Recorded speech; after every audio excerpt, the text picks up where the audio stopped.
Devil's Den State Park is located in Arkansas and covers around 2,500 acres of land. The park is littered with numerous sandstone caves, bluffs, ravines, dense forestry and mountainous terrain. This is where 8-year-old Katherine Van Alst would come to disappear on the 16th of June 1946. At the time, she, along with her parents and 2 siblings, was staying at their cabin within the park. Both of Katherine's brothers were older than her, and together they travelled a short distance to go play without their parents at a nearby dam that held a pool of water. It was never made entirely clear what exactly happened at the dam, but it appears that at some point Katherine had enough and wandered off back to the cabin alone. It was during this walk that she vanished, and in the immediate aftermath, neither the brothers or the parents realised this had happened. That is, until the brothers came home without her. This obviously set off alarm bells, and the family began to look for her. They quickly realised this wasn't going to be an easy feat, and the authorities were called, and the official search effort would begin. Interestingly, the first report of this incident I found came from the Joplin Globe on the 17th of June 1946, who had received a report that a body had been discovered. The search for Katherine continued tonight at Devil's Den State Park, 14 miles south of Fayetteville. A report this afternoon that the child's body had been discovered in the West Fork of White River proved to be unfounded.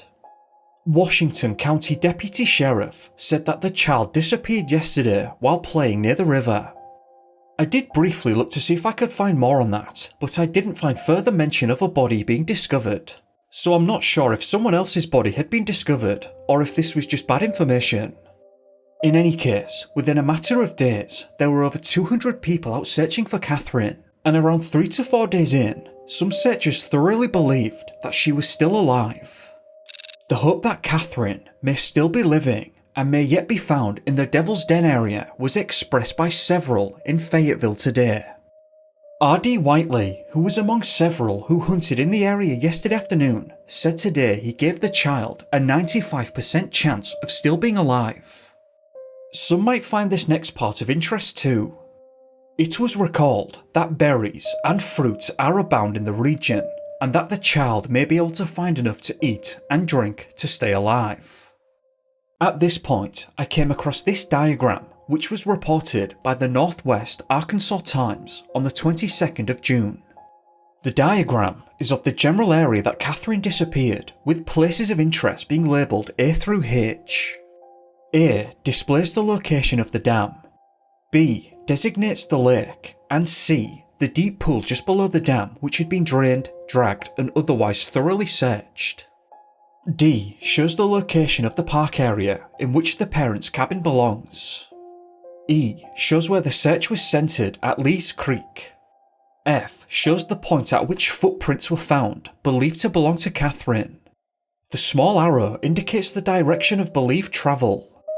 G and H are largely unrelated, but mark a farm home and Ellis Creek respectively. If you were worried, you can set that aside now, because Katherine was found alive and well 6 days after her disappearance. Let's have a look at some specifics and the moment of discovery. Katherine, barefooted and clad in a playsuit, was found alive this afternoon in the rugged terrain of Devil's Den State Park, approximately 5 miles southeast of the spot where she disappeared Monday afternoon. At the hospital, Dr. E.F. Ellis reported she was in good condition, although her body was covered with insect bites and she showed some evidence of shock.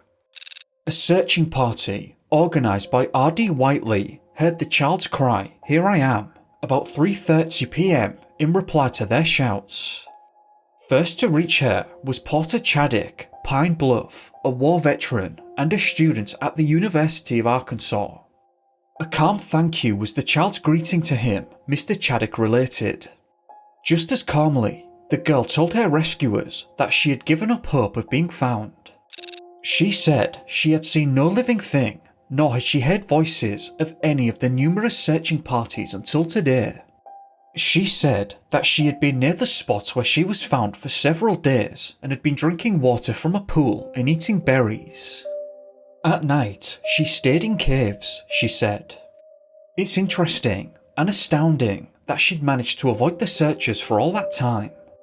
However, after doing a little bit of research, I managed to find a location she disappeared from in more detail using Google Earth. The dam being the place she disappeared from, and 5 miles southeast being the place she was discovered. It's when you zoom out that the scale of the situation dawns on you. What's interesting about this is that Google Earth is using air miles. So if that truly was the point she was discovered, that distance is far greater when having to navigate around the terrain because you can't go in a straight line. Also, it's hard to believe that was the place she was found because surely that means she crossed a road, or perhaps that road wasn't there in 1946. I honestly have no idea, so it'll be interesting to see some discussion on that afterwards. Also, just look at the terrain and the density of the forest. There's no way that can be right, surely. In any case, leaving that confusion aside, the Northwest Arkansas Times did a great job following this incident and then spoke with Katherine and her parents directly, which gave us lots of details. Still thin and sunburned after being lost 6 full days in the wooded, thicket-covered mountains of Devil's Den State Park, Katherine showed few signs of her ordeal this morning in City Hospital. Her mother and father had been awfully scared while she was lost, she said.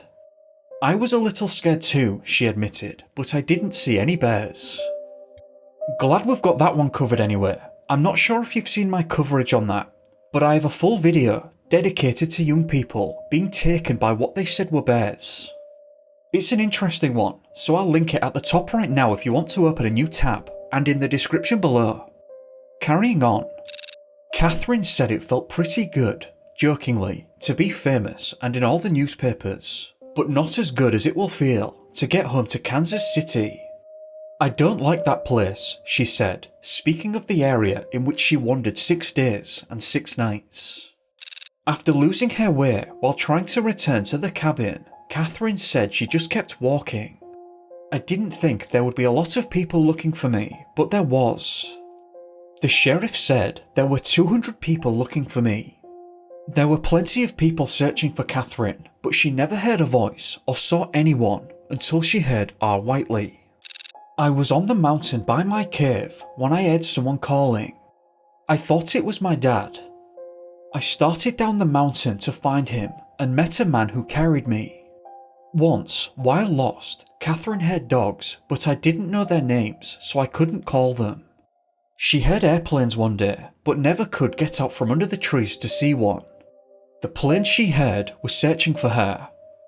It's interesting about the dogs because it insinuates that the searchers might have been fairly close at some point, though the dogs never managed to find her scent. She never heard searchers themselves though, and from what she said, she didn't try to get their attention. I haven't read specifically that search dogs were involved here, but I'm willing to bet they were. They usually are. Carrying on, she also made the point that she didn't remember her entire time spent missing. I didn't think anyone would ever find me. The first night, I slept in the grass because it was warmer than a cave, but when it rained, I went into the cave where it was dry. I didn't get very cold. For several days, she doesn't remember exactly how long she lived in the cave near to where she was found. She can't remember all of the days that she was lost. Once, I went into a big, deep cave, but there wasn't any water in the cave, and there was something with lots of legs under a rock, so I went someplace else. I slept on a big rock where it was warm. The creature and a turtle were the only living things that the little girl saw during her 6 days in the woods. Although the region, a game preserve, is filled with wildlife. Or in other words, not only did Katherine manage to avoid the searchers, the search dog's nose, she also managed to avoid all wildlife in an area that is apparently filled with wildlife. She must have been a ninja in a previous life. Just to add a bit more confusion, in the same article, which was written after the fact, so all details were made available, they stated this. The child was found about 7 miles from the dam where she was seen. I am so confused about that point. Surely that's not where she was found. She's crossed mountains and everything if that's the case. I've put together a Google Earth example of what this looked like, so let's have a look.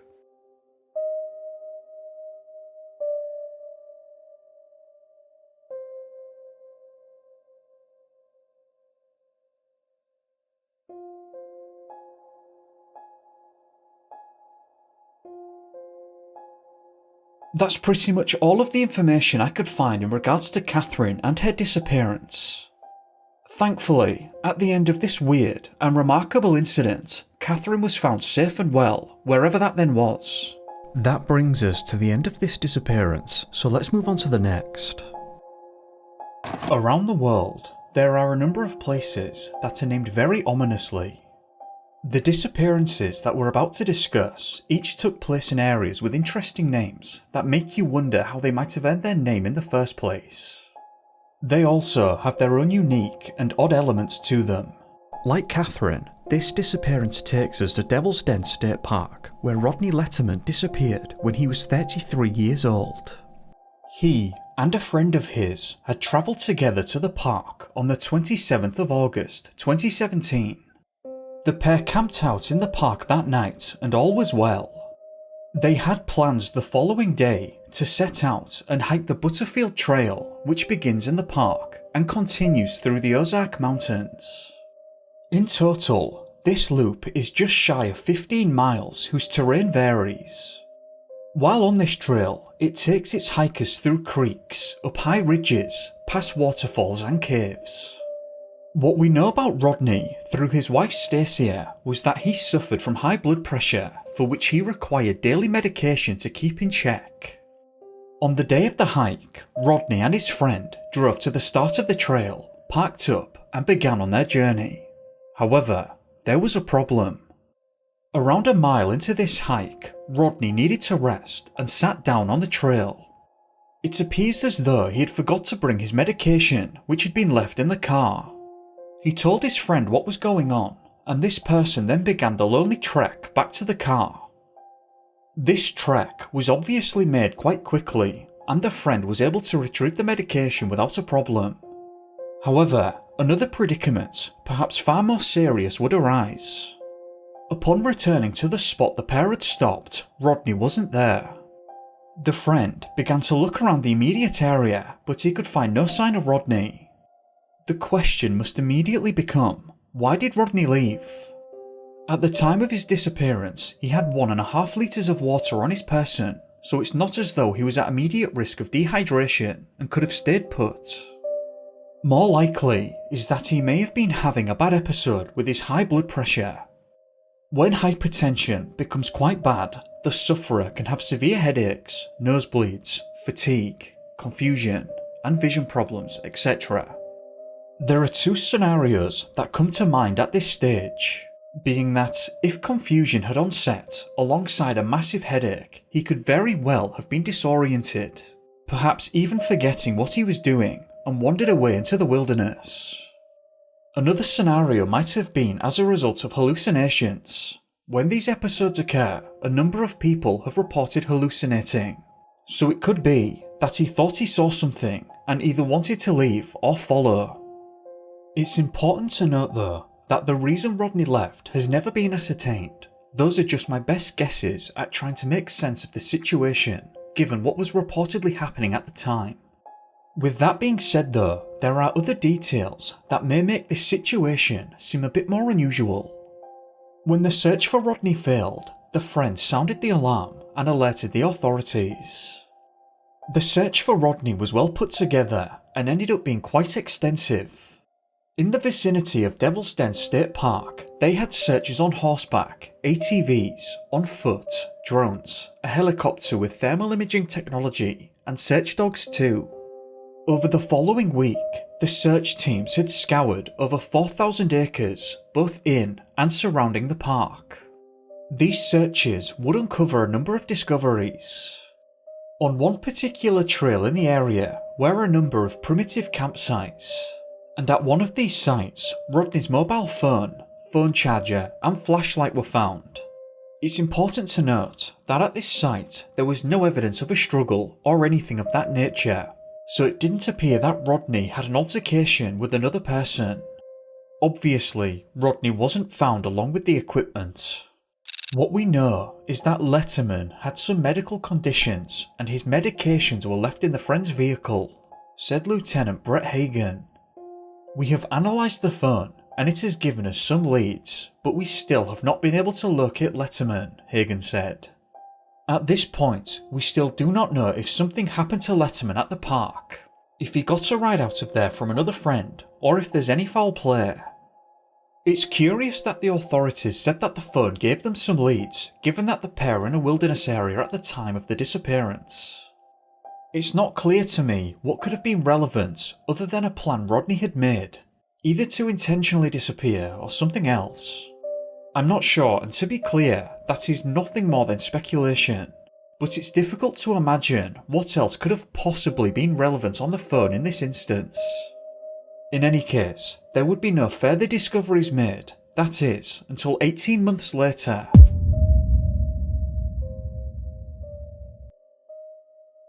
On February the 25th, 2019, a hiker spending time in Devil's Den State Park came across a skull and remains in the woods next to a hiking trail. These remains would be sent to the Arkansas State Crime Lab for further examination, and is where they were confirmed as belonging to Rodney. According to StrangeOutdoors.com, park officials said the area where the remains were found was 3 miles away from the visitors centre, and was actually on private land surrounded by the US Forest Service property. That area is generally inaccessible, and Tim Scott, Devil's Den Park Assistant Superintendent, said he was surprised the hiker found the remains because the terrain is very rugged. As remote as that area is, there might be some hunters going there and a few hikers, but the location doesn't get much foot traffic or even wheeler traffic.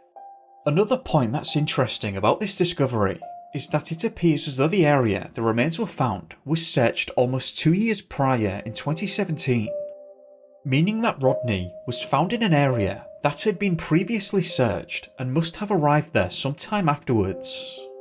It's never been understood what happened to Rodney, and almost every question remains unanswered. Why did he leave the area when his friend went to the car? Why did he seemingly abandon his equipment at a campsite? How did he evade all of the searches to end up in a place that had been previously searched? What leads did the authorities come up with in regards to the phone, and how could that have been relevant given the situation? In the end, it seems what happened to Rodney will never be fully understood.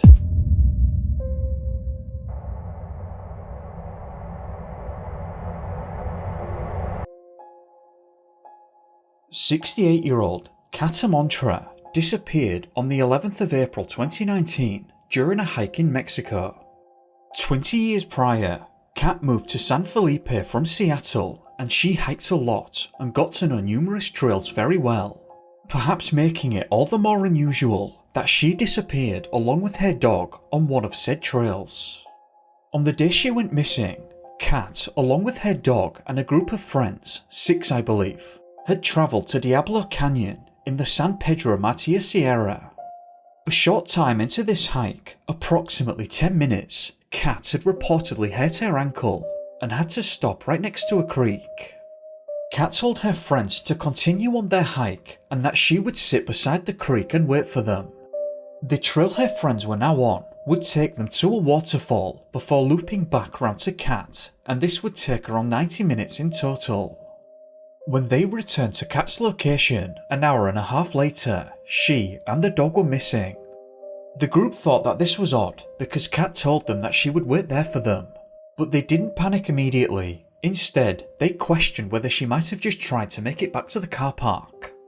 Kat's husband, Warren, had come to pick her up, so he was at the car park at this time waiting for her. You can imagine everyone's surprise and immediate panic when the rest of the group came face to face with Warren, but Kat wasn't present with either. It was now, obviously, that all concerned realised that she was missing. I believe the group did go back and try to search for her, but when this failed, the authorities were made aware of what was going on. There wasn't much mention of the initial search effort, but we do know that a local search and rescue group came together and began searching the area around where she disappeared from, but they didn't find anything. It's a curious set of circumstances, because if Kat had hurt her ankle, that should have meant that she wasn't going to be walking very far. So how did she leave the area so efficiently? And by that, I mean she must have somehow gotten far enough away to avoid the searching parties. It makes you wonder what this might have looked like and what was going on. Was there some kind of third-party involvement here that was responsible for moving Kat? There were no signs of a struggle. The ground in the area that Kat was sitting hadn't been disturbed. That doesn't necessarily mean that a third party wasn't there, but there was certainly no evidence left behind of that. This is a situation where animal predation can likely be ruled out because there was no evidence present of that, and it's usually very apparent. At some point during the search, 2 hidden marijuana plantations were found, but there was no mention as to whether they were suspected as being connected. Generally speaking, you have to imagine that those in charge of these kinds of operations would have wanted to remain hidden. And when a person goes missing in the surrounding area, the chances of being discovered go through the roof. Given that it would be in their best interest to not have someone go missing, it seems unlikely, though of course we'll never know for sure. When the searching had failed, it did escalate from there, and the Mexican military were brought in to take over the search. With them came more advanced equipment such as helicopters and thermal imaging technology, and I believe more dogs were brought in too. This search would fail too though. Here's a quote from the Mexico Daily News. "It is believed that Kat cannot have strayed far from her last known whereabouts. Where daytime temperatures have been reaching 32 degrees Celsius due to poor health. Yesterday evening, Civil Protection Chief Antonio Resquilas announced that the search was being called off and that the case had been turned over to the State Attorney General's office, which will continue to investigate and attempt to locate the missing woman. We suspended the search. We combed the area surrounding the spot where she was last seen, a 5-kilometer perimeter, and we did not find her," said Antonio yesterday evening. The search lasted for about a week before being suspended. Clearly something was amiss in this disappearance, and there are some unusual aspects to consider. Firstly, I know a lot of people are interested in this aspect, so I'll mention it here. The search dogs never found Kat's scent, despite being in the exact location she disappeared from. Secondly, Kat had a lighter on her, but she never made a beacon, or at least nothing like that was ever seen. Why? Thirdly, the dog was known to bark a lot, yet this was never heard either. The police themselves were comprehensive in their questioning, and all members of the group spoke with the police individually. The end result of that was that the police came away satisfied that they hadn't done anything untowards. Again, it was questioned whether she had just gotten lost, but the husband said that she had actually fractured her foot before this hike, and her ankle or foot started to hurt while walking. So he said it's unlikely that she could have gotten very far. This was the opinion of the group too. The nearest road was miles away from where she was, so I can't imagine that a vehicle was involved here. As for a third party, it would still have meant carrying someone through harsh and rugged terrain. While not impossible, it seems unlikely at first glance. Ultimately, something happened to Kat while she was sat at the creek with her dog. What was it? And how did she get away fast enough so that there was absolutely no trace left behind of her? It seems at this point, we'll never know for sure. Now let's talk about the final disappearance.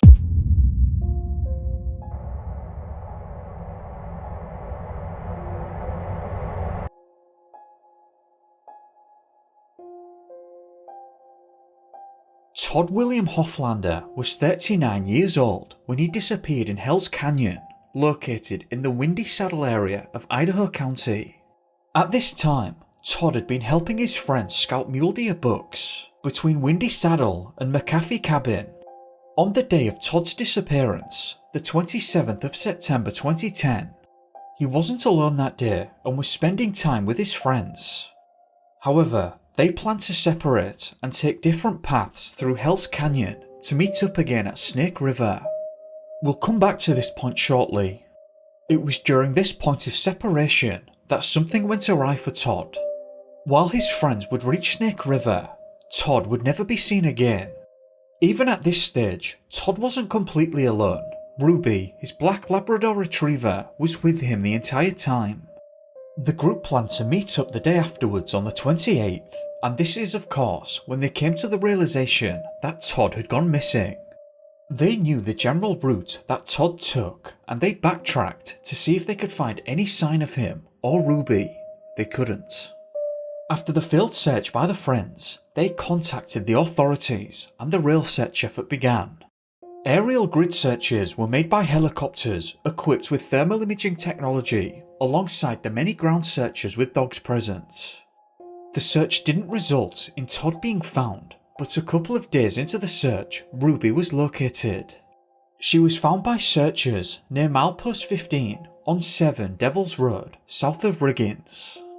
This was the opposite side of the 7 Devils mountain range where Todd was last seen. The searchers did try to have Ruby lead them to Todd, but sadly she wasn't able to. The surrounding areas to which Ruby was discovered were searched thoroughly multiple times, but again, they couldn't locate Todd. A post was made on a forum by the user New Boots of Idaho.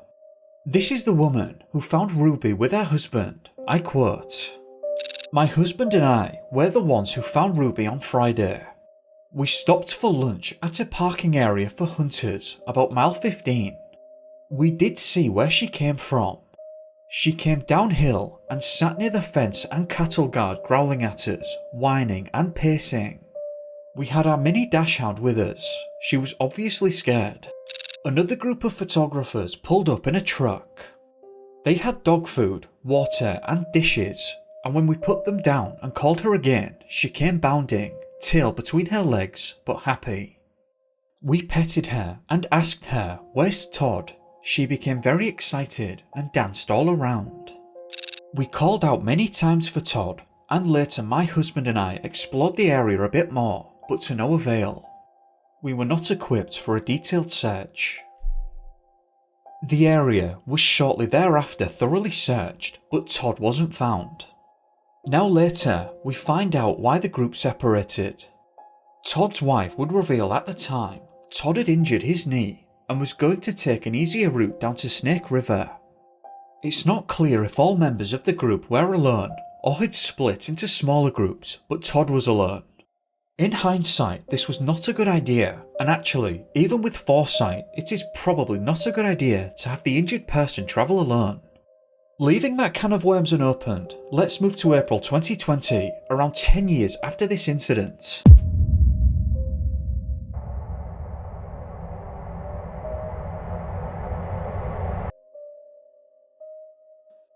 Todd's remains would be undiscovered until this time, where a hunter found a skull above Bernard Creek. The hunter would then go on to find a pack containing camping gear and a camera. These items would be proven as belonging to Todd, and the remains would be positively identified as belonging to Todd too, though they weren't identified until January of 2021. So I suppose in the end, the question becomes, what actually happened here? Did Todd reach a situation in which his injury caused him to succumb? Or did something else happen?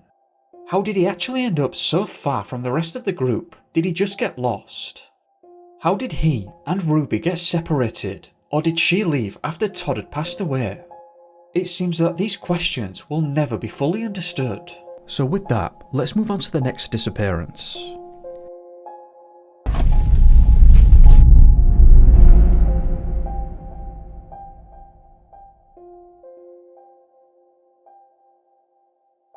In the state of Washington lies the Mount Rainier National Park, which attracts around 2 million visitors annually. Mount Rainier is a volcano, a slumbering giant that last erupted in the 1890s. It is one of the oldest national parks in the world, becoming federally protected in 1899, not too long after its last eruption. The majority of people have a pleasant time at the park, taking in the views and finding peace with nature. But for some, they get more than they bargained for.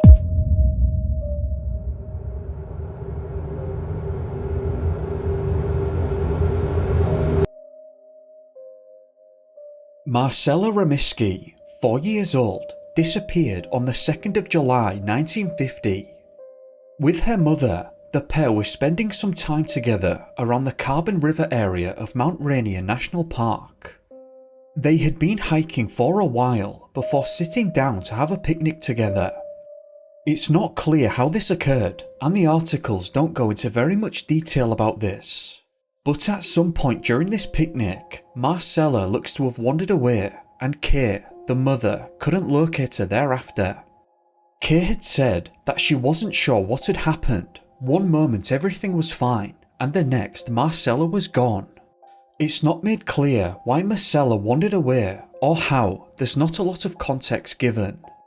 Kay did spend some time calling Marcella's name and looking for her, but when she couldn't find her, she was able to grab the attention of others and the park rangers were notified. The search for Marcella was started immediately and bloodhounds were called in right from the get-go. The dogs never found Marcella's scent, but thankfully she was found safe the following day around 2 miles from the point of her disappearance. The Carbondale Southern Illinoisan stated this: "Forest rangers and soldiers, assisted by bloodhounds, searched the bear-infested Carbon River area of Mount Rainier National Park today for a 4-year-old girl lost in the rugged wilderness since yesterday afternoon. 50 men with flashlights searched along the swollen, swift-flowing Carbon River all night." And Park Superintendent John Preston said 115 soldiers from Fort Lewis had joined the search today. 2 bloodhounds from Centralia were unable to pick up the tot scent. The area is corrugated with deep ravines and thickly populated with wild animals, including bear and cougar. Preston said bears in the area were very wild and not the usual friendly variety found in the more civilized areas of the park. Marcella, who has been lost in Mount Rainier National Park since yesterday afternoon, was found today, the ranger's office here reported. A ranger said the girl, Marcella Remiski, was in good condition with no visible injuries. She was taken to a doctor's office at Buckley for examination. 2 men, both of Tacoma, found her.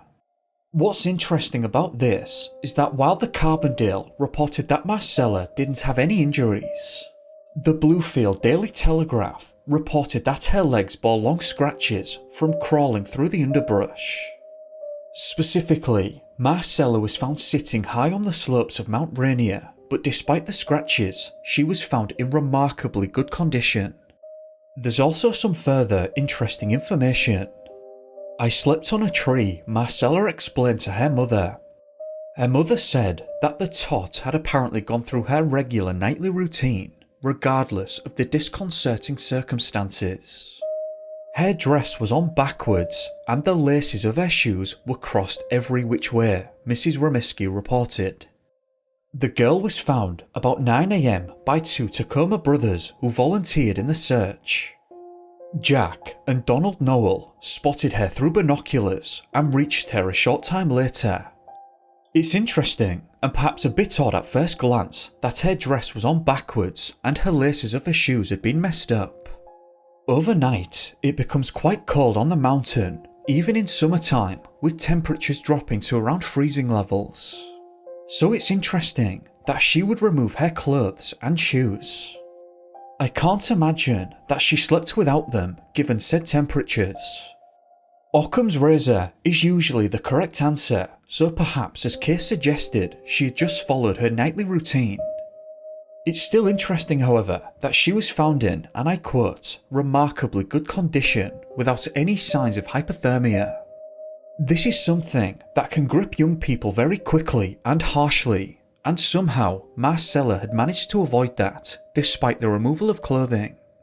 In any case, in the end, I'm just glad that she was found safe and in good condition. That was also the end of the paper trail, so let's explore the next disappearance.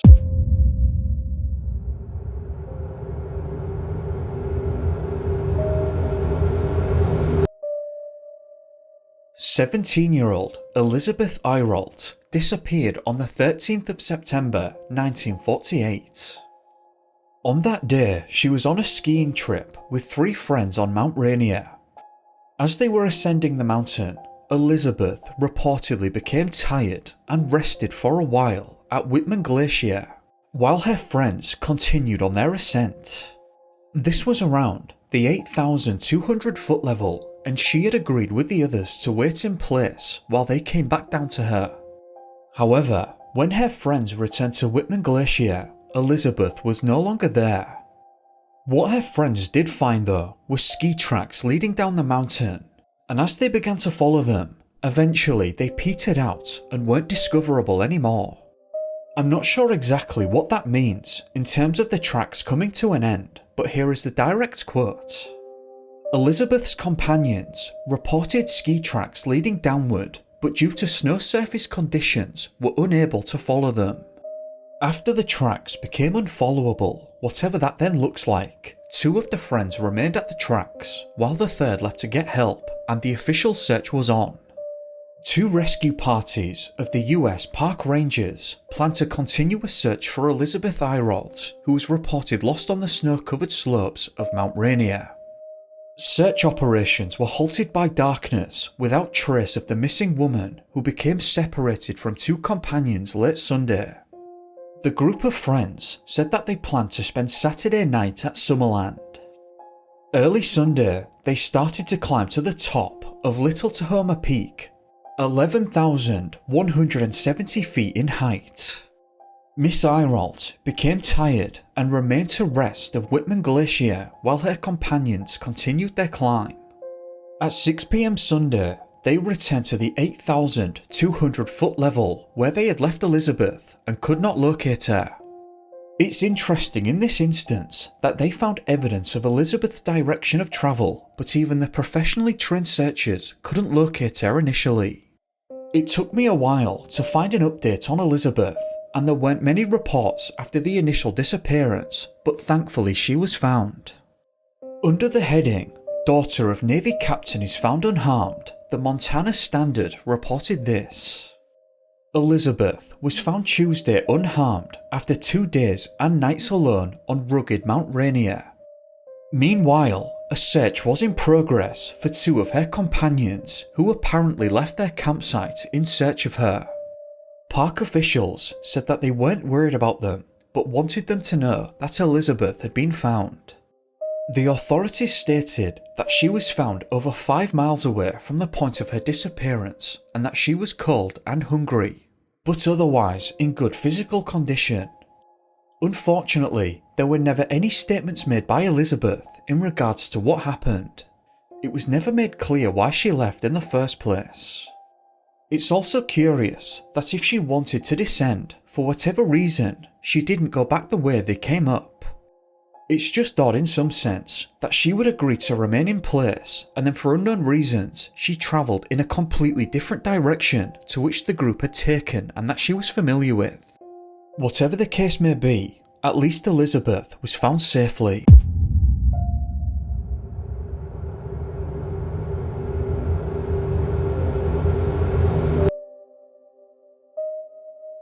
Larry Connors was 2.5 years old when he disappeared from his family home.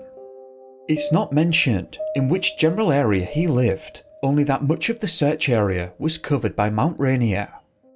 In any case, Larry's dad said that he believed that Larry had walked off into the wilderness with his neighbour's dog. This dog would later return alone while the search was ongoing. Thankfully, Larry was found alive a day after the search began. The Manitowoc Herald-Times reported this. Larry Connors, missing since Sunday afternoon, was found alive today by his father, one of about 400 men who had started a mile-long sweep through the underbrush. The lad was under a bush about 900 feet behind his home. His face was dirty, but otherwise he showed no effects of a night outdoors. A doctor was called to examine him. The child had apparently become tired and fell asleep. Shortly before 10 AM today, about 400 men formed a line about a mile long and began to sweep through the rocks and undergrowth in the back of Connor's home. The father Wilbert Connor said he had passed the same bush several times during the hunt, which began shortly after 4 PM yesterday. There was no further reporting on Larry other than this, but it's interesting nonetheless that he was found in an area that had been repeatedly searched.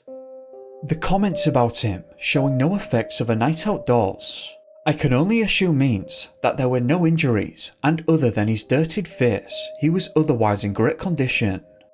I always find it curious when a person is found in an area already searched, because in this case, it has to mean that Larry was always nearby and was able to evade the searchers for the entire time, either not hearing or ignoring their calls. A lot of people seem to find this aspect quite suspicious, and I suppose in some sense always brings up the question, was he placed there? There have been instances in the past where the person responsible for a disappearance has joined the search effort. If the heat got too much, I'm sure this could be a potential outcome. I want to make it clear though, that as far as I can tell, there's absolutely no evidence at all to suggest that something like that happened to Larry. Occam's razor, I suppose, points to the idea that Larry was somehow always very close to the searchers, but just out of reach.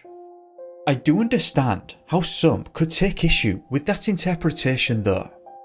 In the end, we'll never truly have the full picture, just the assumption that he followed the dog into the wilderness and got lost. Now with that, let's explore the final disappearance. Hey, Adam here, and welcome back. We're going to be exploring a disappearance today that I thought was very odd, and I'd be surprised if you've heard about this one. If you're looking for a disappearance that you can analyse and conclude that clearly not everything is known here, this seems to be one of those disappearances. If you want to sink your teeth into one of these missing person cases that is just completely odd, there's the disappearance of Gaia Pope or David Horsey and Frederick Hardesty, and this is another one that I would add to that list. I'll leave links in the description pointing to those videos, and I'd like to thank GermanWolf92 for making me aware of this incident. This disappearance takes us to France, specifically the Hérisson Waterfalls area around 3 miles away from the town of Le Fresnoy.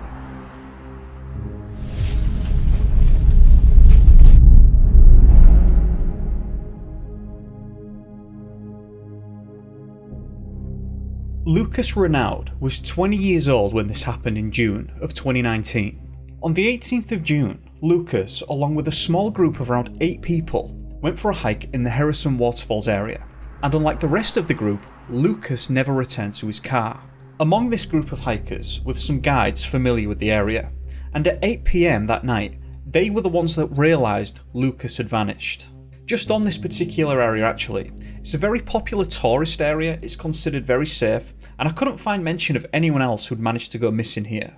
As said, Lucas was noticed missing at about 8 PM, and the group conducted their own initial search for him, and they were surprised that they couldn't find him. It reads to me as though they thought that they were going to find him fairly easily, and after the first couple of hours passed, they began to panic. They spent one final hour trying to retrieve him, but they saw no indication of his presence anywhere, and they then called the authorities at 11 PM, where the official search began at 4 AM that morning. Now I say things like this a fair bit, but in my opinion 3 hours is a little too long to spend looking for a person like this, and this isn't exactly a criticism. Our normalcy bias in instances like this is probably saying, no, this can't be happening, I'm sure we'll find him any moment. And then an hour of searching has turned into 3. Just for those that haven't heard of that before, normalcy bias is just a cognitive bias which leads people to minimise warning signs in favour of, everything is normally okay, therefore it's going to be okay now, thus reducing the initiative of what actually needs to happen. The official search at 4 AM also failed to find any clues of Lucas's presence. They were hoping to find footprints, indentations in the ground, or just something to show that someone had been there, but they didn't.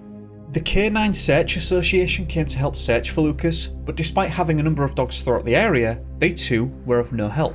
A helicopter flew over the area on Wednesday to no avail. Several soldiers from various companies and the Morzine Mountain Platoon were mobilised on Wednesday. A helicopter from the aerial section of Dijon Gendarmerie flew over the site all day in vain. It's difficult to imagine what might have happened here, but for some reason, clearly at some point in the hike, Lucas must have separated and left the group for some reason. But why? He started lagging behind and then lost them? Did something else grab his attention, he went to investigate and then lost them? There's obviously no real way of knowing for sure, but there doesn't seem to be any evidence present of this being intentional or there being a third party involvement. In any case, when the searches kept failing, the Canine Search Dog Association expanded their presence and scope. This was coupled by the military too, who now had around 40 soldiers scouring the forest areas. "The search continues, we will not let go," said Laurent Mauguin, the commander of the St. Cloud Gendarmerie Company. We actually get some mention of the moment of separation. Lucas disappeared Tuesday evening during a walk on the site of Harrison Waterfalls. He walked with friends and trainees at the Chacs Noir Polo Park. Lucas was also a trainee.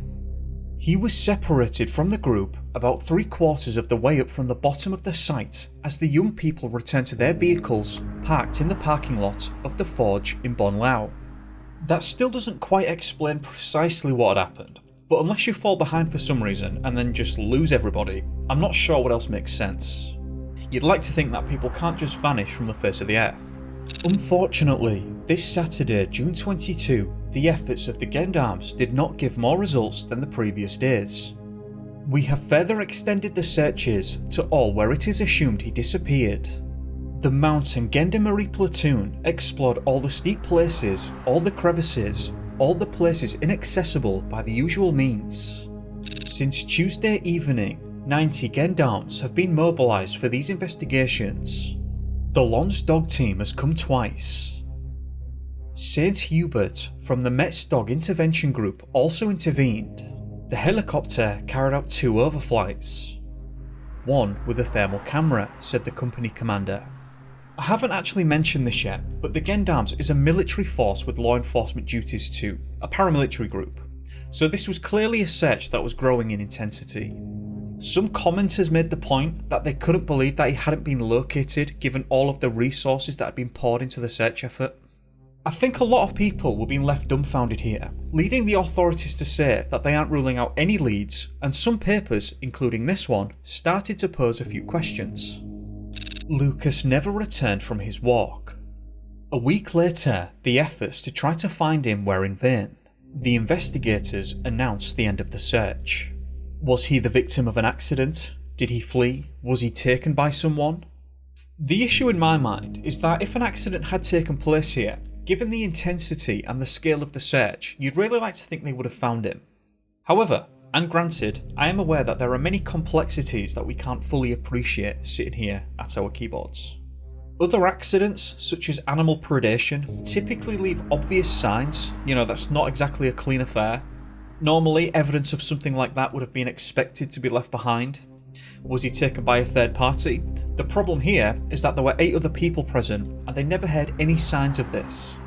There was no shouting, screams, and no audible signs of a struggle. To clarify actually, there were no signs of a struggle full stop. So what happened to him then? I suppose you could make the case that he must have left intentionally. The problem with that is you normally find evidence of that too. This is normally in texts, emails, search history, etc. But as far as I can tell, there was nothing suspicious like that. It's also understandable why the search came to an end at that time too.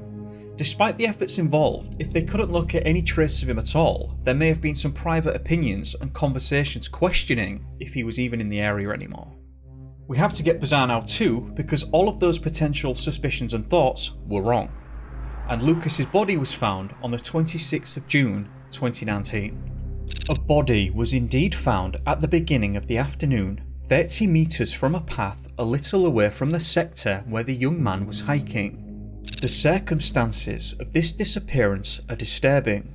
According to his relatives, Lucas had walked with a small group of 7 to 8 people, colleagues from his internship. He would have been left behind and would have lost sight of them. The alert on his disappearance was given Tuesday at the end of the evening when his absence was noted around 11 PM. At 10:20 PM, Lucas called 112 emergency services and told the rescuers that he was lost in the middle of the forest and that he was tired of going back and forth because his legs were sore. I'm surprised that wasn't mentioned earlier, and this obviously means that Lucas had basically reported his own disappearance to the authorities before his companions did. So any thoughts that this was intentional can be swept aside now.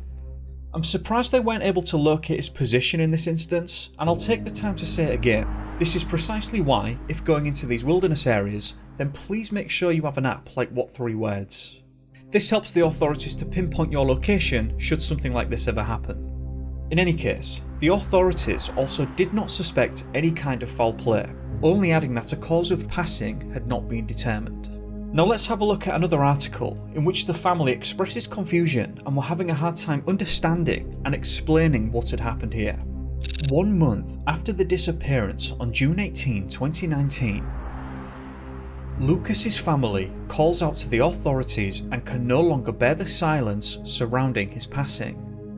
His family remains inconsolable and still wonders what could have happened so that a young man of 20 met his demise in this way, by visiting one of the most banal areas possible. That translated oddly no matter how I went about it, but what the family are getting at is that they're saying that the area is easy to navigate, they're saying that it's not too taxing on the body, which is probably why it's such a popular tourist site.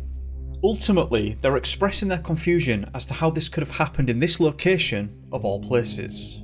The family continues, "How is it possible? What happened? He dialed 112 around 10:20 PM to say that he was lost. They didn't even bother to find you. How does a 20-year-old young man disappear and then pass away in a forest uninjured? How can we believe all this?" I do find myself in agreement with the family's line of thought here. It's difficult to make sense of this one, and perhaps it's about to become even more difficult to make sense of.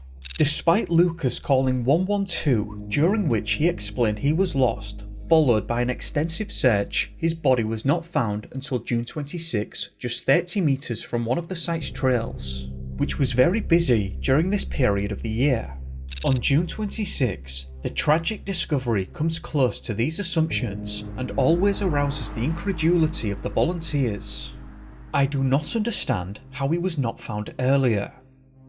We all passed by without seeing the body.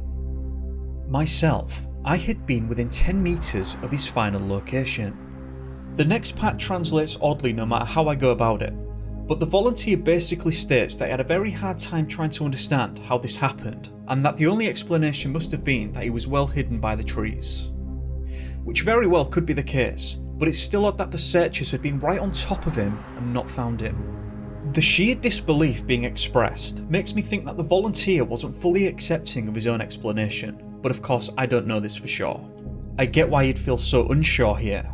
A number of articles being written by the press were posing a lot of questions about this themselves.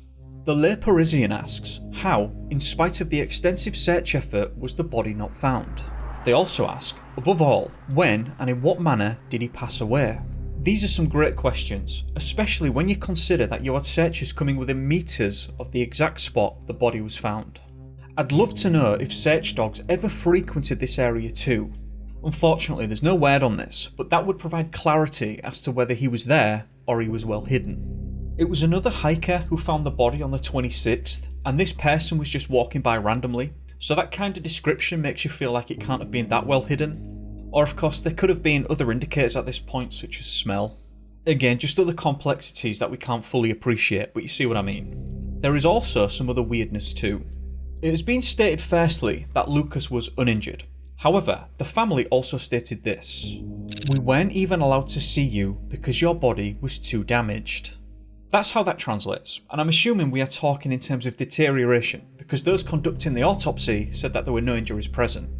The body, presumably, was there for 8 days, and this was in summertime too, so I imagine it was fairly hot throughout this time. I don't see how they can be talking about actual injuries given what's been said. Then after that, we get this. Logically, the preliminary investigation opened for a disturbing disappearance has been reclassified as a search for the cause of passing. An autopsy was carried out, but none of the conclusions have filtered out. The new public prosecutor, Lionel Pascal, has been arguing that additional analyses need to be carried out. However, Lucas's body was returned to the family and buried, says Mielsa Gahanasia, the family lawyer, astonished. So, the family were never allowed to see his body, and despite Lionel Pascal's protests and arguments in favour of requiring further study before a judgment could be passed, the body was buried. That kind of feels, in some sense, like we're sweeping things under the rug. The combination and sequence of events really seems questionable. I've not heard of that happening before. So a cause was never determined, and before one could be, he's already buried? Why?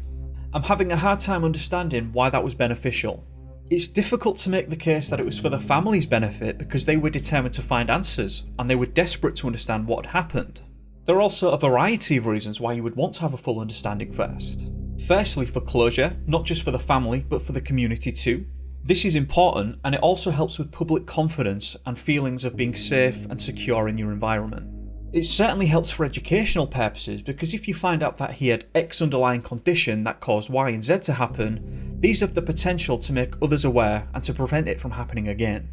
It also provides the medical community a chance to weigh in and talk about things. What do you make of that? Maybe I'm just missing something obvious, but on the surface, it certainly feels like the authorities wanted this incident to be over and done with. The only thing the family was told was that they had excluded the possibility of a third party, but other than that, they say that they were given no further information. The point of also not being able to see the body was clarified too. Mourning is all the more difficult for Lucas's parents as they were unable to see their son before he was put in the coffin. His body having been too damaged by his stay of a week in the forest. The family wrote to the prosecutor a number of times who takes refuge behind the secrecy of the investigation. Their second letter went unanswered. The family finds themselves alone with unanswered questions. An initial autopsy was carried out. It would reveal no trace of a blow that could have suggested third-party involvement. No obvious trace of a stroke or heart attack either.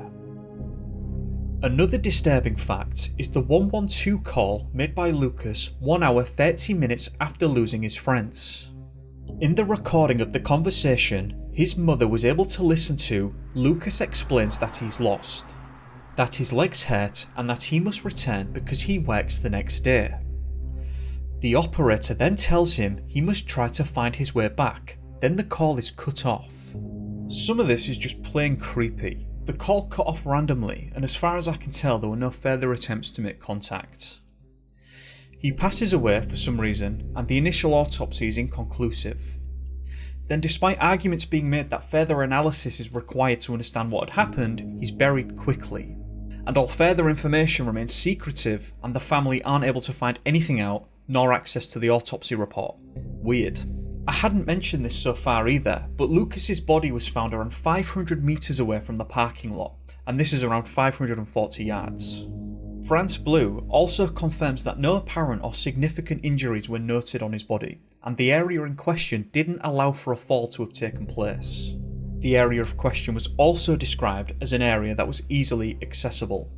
The parents were fighting tooth and nail for answers, and I found this remark quite interesting, and it just shows how frustrated and perhaps suspicious even the family were about this whole ordeal. Lucas's mother said, "We're not being told anything, it's unbearable. We never had access to the autopsy reports. We didn't even know if the body I assume, was returned. We just saw the coffin.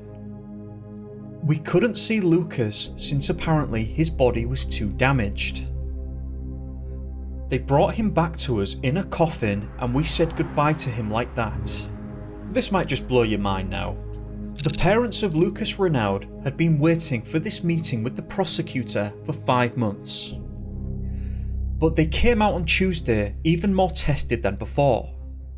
No analysis has been conclusive. We will never know how Lucas passed away. I had the impression that I was being informed for the second time on his passing. To grieve, you need explanations, but we won't have any of that. For lack of being able to specify the cause, to be considered as natural, Lionel Pascal therefore announced that he had ordered the investigation to be closed without further action. An outcome which the lawyer of the parents of the family, Elsa Gassanier, did not expect at all. With all of the current scientific investigative techniques, I do not understand why we cannot determine what the cause was. I'm not sure I've ever heard that said before, that they absolutely cannot figure it out and therefore natural causes are to be assumed. Which is fair enough though, if current scientific methods are not enough to understand, what else can you do? Normally though, a more presentable argument is given in favour of why it was of natural causes. You see this repeatedly throughout my videos. It's not normally presented as, we have no idea what happened, therefore we consider it to be X, case closed, move on. I hate to leave it like this too, but that was literally the end of the paper trail. There's no more mention of this disappearance, at least that I could find. So just to collect ourselves here, let's very briefly summarise exactly what happened. Lucas goes out with his friends and colleagues. On their way back to the parking lot, he somehow becomes separated. He calls 112 and basically reports his own disappearance. The group searches for him in disbelief for 3 hours but couldn't find anything. A rather large search starts the following morning and is a complete failure, with searchers literally a few metres away from the body, but they never saw him. The body was found 8 days later by a random hiker who was passing by. This causes confusion among the searchers who were at that very location beforehand. The authorities take the body and don't allow the family any kind of access, nor are they particularly forthcoming to the parents, other than clarifying that he'd sustained no injuries and that there was no third party involvement. The family receive a coffin with Lucas's body inside, though at one point some family members seem to question this. He was then promptly buried despite protests from Lionel that further tests needed to be undertaken. And then finally, no further information ever came to light. I can certainly understand why the family felt like they were being dismissed, and that the whole incident was being swept under the rug. What do you make of this disappearance? Do you think it was odd? Did Lucas just stray from the group and then was just well hidden by the trees? Do share your thoughts. I'd just like to thank you for watching. If you found the video interesting, then please do remember to subscribe, hit the like button and notification bell on your way out. If not, then feel free to give it a thumbs down. I'm just looking for your honest opinion either way. I hope that you've had a great day or evening, depending on where you are, and I'll see you in the next one. Be safe guys. Peace.